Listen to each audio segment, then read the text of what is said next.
Hai semuanya, aku Vera. Hari ini aku akan menceritakan sebuah kisah horor dari sebuah perkampungan. Disclaimer, cerita ini ditulis oleh saya sendiri yang sebagian diambil dari kisah nyata dan sebagian lagi adalah fiktif. Semua nama di cerita ini sudah saya samarkan demi privasi. Di sini aku akan memakai sudut pandang orang pertama. Mari kita masuk ke ceritanya. Di masa kecilku, aku sempat tinggal dengan nenek dan bibiku karena papa dan mamaku bekerja. Nenek dan bibiku sangat menyayangiku. Bibiku adalah adik perempuan ayah. Kami tinggal di sebuah perkampungan di Sumatera Utara. Seperti tipikal rumah kampung, rumah-rumah di sana tidak begitu padat. Selalu ada jarak yang jauh antara rumah penduduk satu dengan yang lainnya. Begitu juga rumah nenekku. Di bagian depan rumah nenek ada jalan lintas untuk orang-orang memasuki kebun kelapa sawit. Di seberangnya, agak ke kiri ada sebuah rumah kayu tua yang ditinggali oleh seorang janda bernama Mbah Pon. Sedangkan di samping kanan rumah nenekku ditanami beberapa pohon pisang. Kemudian ada kebun kelapa sawit milik orang. Di belakang dan di bagian kanan rumah nenekku juga adalah perkebunan kelapa sawit milik orang yang sangat luas. Tepatnya rumah nenekku itu agak terpencil dari rumah warga lain. Rumah nenekku juga rumah kayu yang cukup tua, tapi sangat terawat karena setiap harinya nenekku sendiri yang membersihkan rumah itu dari depan sampai belakang walau kaki nenek agak pincang karena osteoporosis. Tapi nenek cukup kuat untuk membersihkan rumah sendiri. Dia bahkan mengepel lantai dengan kain yang artinya dia harus berjongkok selama mengepel. Rumah kayu tua di depan rumah nenek yang ditinggali oleh Mbah Pon itu memang agak renyot karena almarhumah memang bukan orang yang mampu. Beberapa tahun lalu aku mendapat kabar kalau beliau sudah meninggal. Mbah Pon tinggal sendirian. Dia suka bermain dengan anak-anak, terutama denganku. Aku pun sering bermain ke rumahnya, bahkan sampai makan. Rumah nenek sendiri memiliki teras yang luas. Ada 2 bangku kayu yang panjang. Salah satunya sering digunakan nenek untuk tidur siang. Dia memang suka tiduran di bangku depan karena angin dari luar terasa sejuk. Terkadang tetangga di sekitar atau warga-warga yang lewat sekedar mampir untuk berbincang dengan nenek dan bibiku. Apalagi saat malam hari. Setiap harinya selalu ada warga yang mampir ke rumah nenek untuk berbincang, duduk di bangku kayu panjang itu. Begitulah kehidupan di perkampungan, masih erat kekeluargaannya. Oh iya, nenekku juga berternak ayam saat itu. Walau tidak banyak, tapi hampir setiap harinya ada saja ayam yang bertelur dan telurnya dijual ke warga sekitar. Kejadian horor ini bermula saat aku berumur sekitar 3 tahun. Tentunya aku belum bersekolah saat itu di sekitar tahun 1996. Sebut saja namaku Meli. Suatu siang sebelum jam makan siang, aku bermain sendirian di halaman depan rumah nenekku. Aku bermain pasir dan kerikil sampai tidak sadar sudah berada hampir di tengah jalan lintas untuk ke perkebunan. Aku berjongkok di jalan itu sambil bermain pasir. Tiba-tiba dari ekor mataku aku tersadar ada segerombolan orang yang berjalan keluar dari perkebunan. Berjalan menelusuri jalan lintas kebun itu dan semakin mendekat ke arahku. Aku melonjak berdiri karena takut menghalangi jalan mereka. Saat kuperhatikan segerombolan orang yang masih jauh itu, semuanya seperti memakai baju merah. Baju mereka seperti baju pada zaman kerajaan Cina. Mereka seperti memanggul sebuah tanduk kerajaan yang tertutup.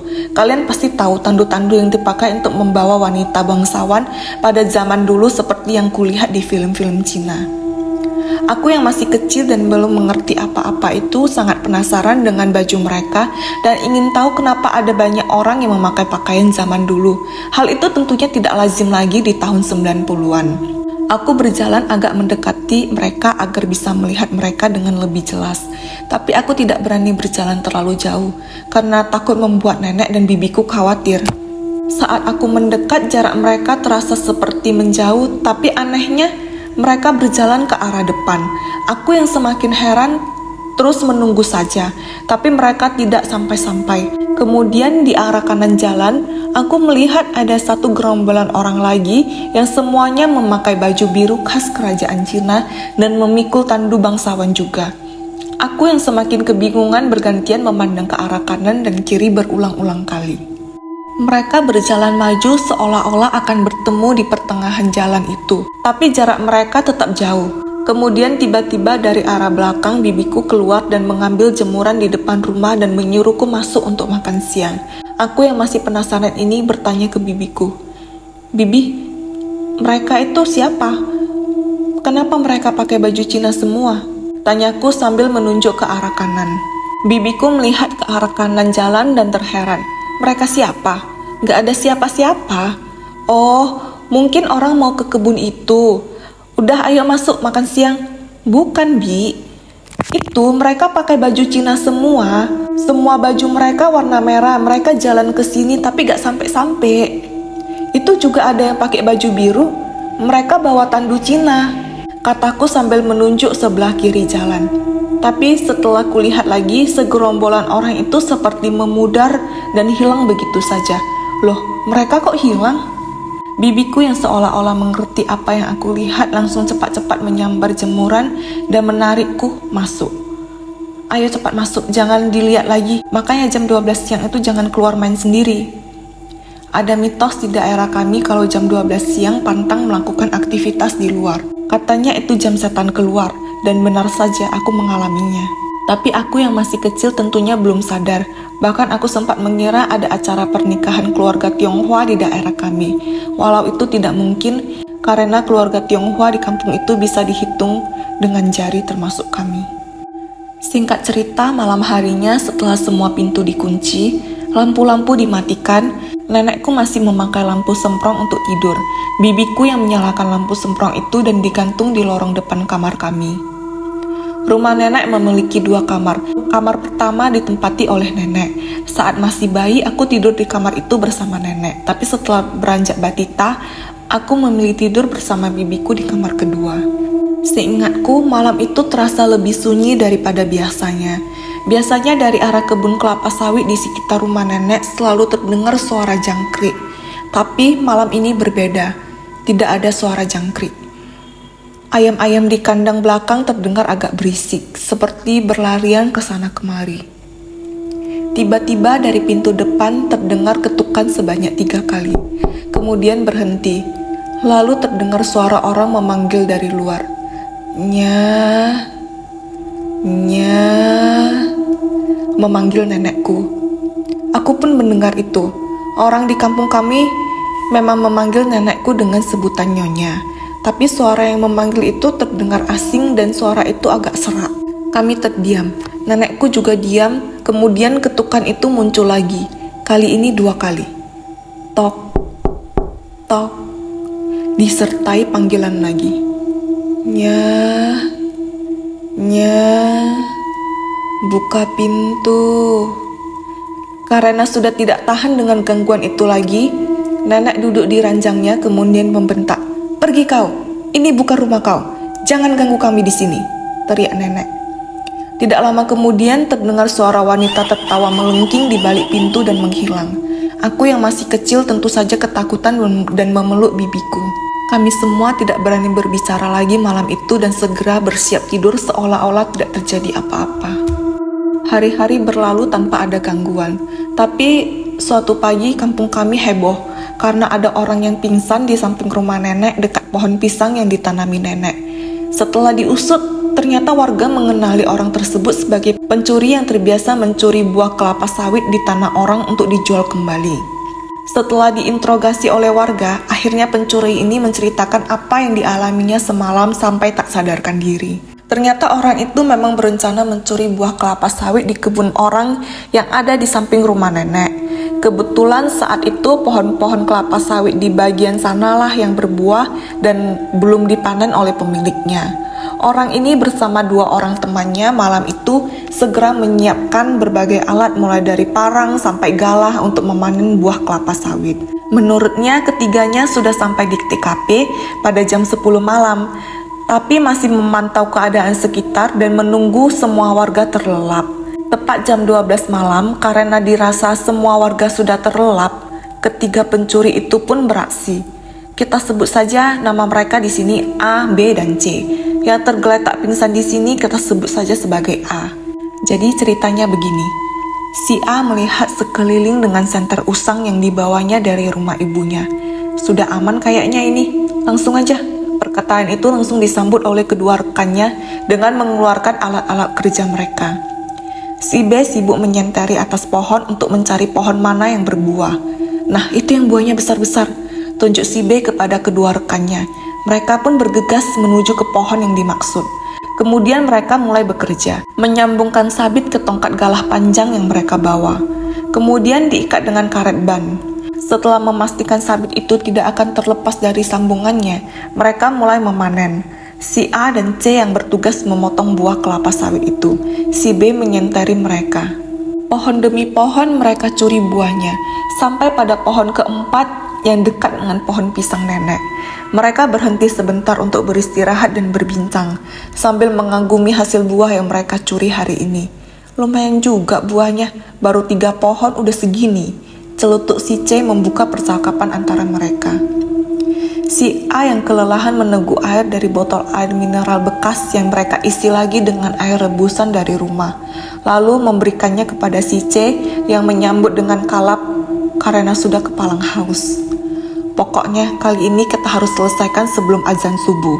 Jangan sampai nanti kepergok warga seperti hari itu, jawab si B. Membicarakan aksi mereka yang sempat kepergok warga saat mencuri di kebun lain.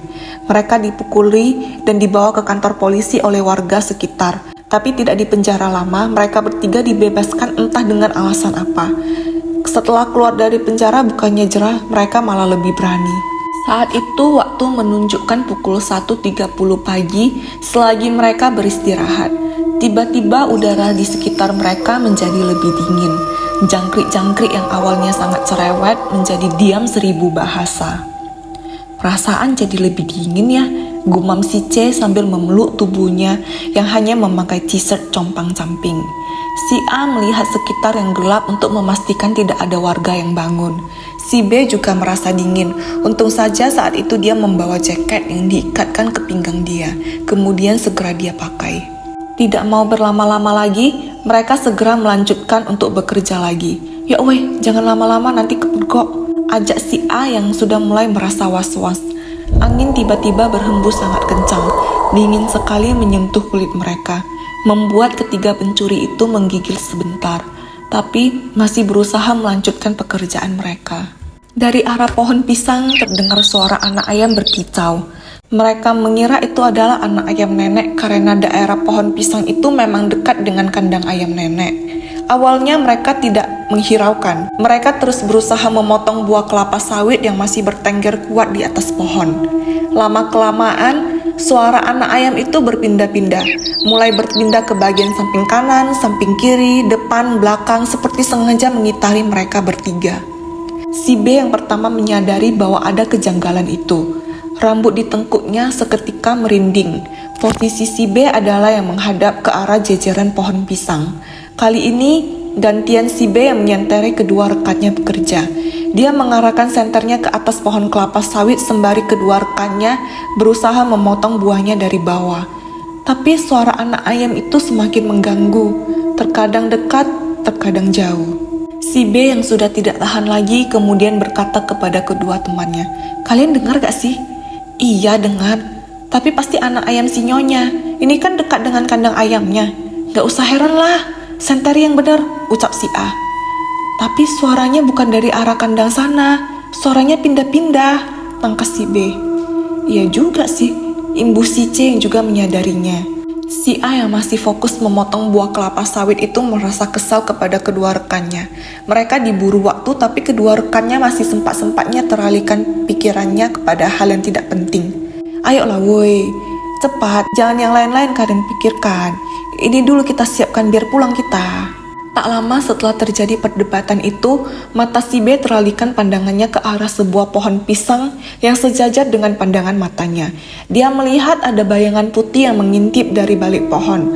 Awalnya dia mengira itu adalah batang pohon pisang karena bentuknya yang sama-sama lurus. Tapi kalau dipikir-pikir, pohon pisang pastinya berwarna hijau, bukan putih. Karena penasaran, si B akhirnya mengarahkan senternya ke arah bayangan putih tadi dan yang dilihatnya sangatlah membuatnya terkejut hingga tidak bisa berkata-kata. Dia hanya bisa menjerit sambil lari terbirit-birit. Si C yang juga melihat apa yang dilihat si B juga lari mengikutinya. Tinggallah si A yang keheranan. Si A ini memang tipikal orang yang tidak percaya hal-hal gaib. Dia hanya keheranan sekaligus kesal karena ditinggal begitu saja oleh rekannya. Memungut senter yang dijatuhkan oleh si B karena terlalu syok si B sampai tidak sadar Dia menjatuhkan senter dan lari begitu saja dalam kegelapan. Si A mengarahkan senter ke arah yang ditunjuk oleh kedua rekannya tadi. Si A terlonjak kaget karena yang dilihatnya adalah sesosok pocong dengan wajah hitam, matanya merah menyala. Kain yang membungkus pocong itu terlihat sudah kekuningan dan tercampur tanah. Pocong itu melompat-lompat ke arah si A yang kemudian berlari meninggalkan seluruh peralatan hasil curiannya. Saat berlari bukannya makin jauh dari pocong tersebut, si A malah mendapati pocong tersebut sudah berdiri di depannya. Dia menjerit ketakutan lagi dan berlari ke arah yang berlawanan dari pocong tersebut berdiri. Sampai-sampai dia tidak melihat apa yang ada di depannya dan menabrak pohon kelapa sawit yang keras hingga dia terhuyung ke belakang dan tidak sadarkan diri sampai pagi hari ditemukan oleh warga. Dia kemudian dibawa ke kantor kepala desa untuk diinterogasi lebih lanjut dan diadili. Kejadian yang dialami maling tersebut tentunya membuat warga sekitar resah. Apakah benar ada pocong di perkebunan kelapa sawit itu? Kalau menurut nenek, pocong itu berasal dari pohon-pohon pisang yang ditanamnya.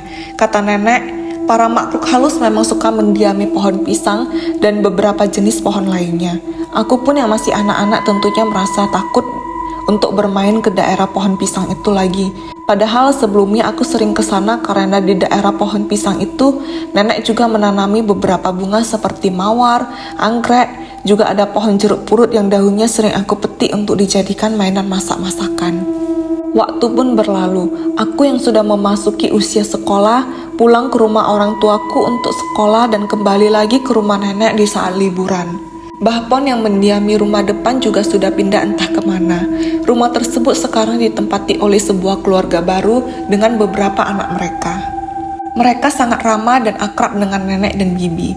Rumah depan itu memiliki lahan belakang yang ditumbuhi pohon bambu dan nangka. Terkadang saat nangkanya berbuah, mereka selalu memberikan beberapa untuk kami. Ya, tipikal orang desa pada umumnya yang masih kekeluargaan. Warga baru ini juga tidak luput dari kejadian horor.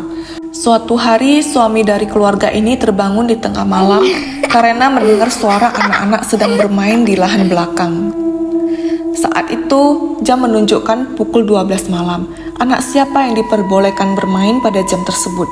Apalagi lahan belakang rumahnya juga langsung terhubung dengan kebun kelapa sawit orang yang pastinya daerah tersebut sangat gelap dan susah dijangkau. Suara anak-anak bermain itu semakin terdengar ramai.